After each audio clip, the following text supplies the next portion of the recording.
Upaya perburuan terhadap KM, salah seorang pelaku penembak dua anggota TNI di Kabupaten Aceh Utara yang berhasil lolos dalam penyergapan pada Selasa dini hari terus dilakukan. Ratusan personel polisi gabungan Brimopolda Aceh dan anggota Polresta Banda Aceh terus menyisir sejumlah lokasi yang diduga dijadikan tempat persembunyian pelaku.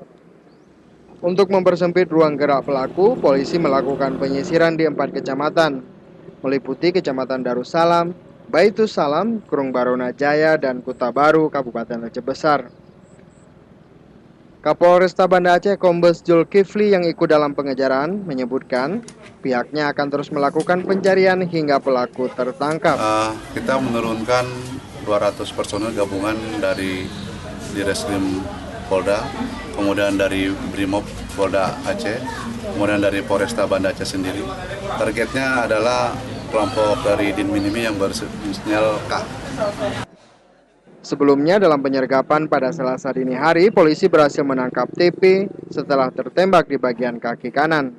Sedangkan KM berhasil lolos dan membawa kabur satu pucuk senjata api laras panjang jenis AK-47. Dari tangan pelaku, polisi berhasil mengamankan satu pucuk pistol jenis FN milik anggota TNI yang tewas ditembak setelah diculik di Kecamatan Misa Mantara, Kabupaten Aceh Utara pada akhir Maret lalu. Dari Banda Aceh, Fadil Batubara melaporkan untuk Aceh Video.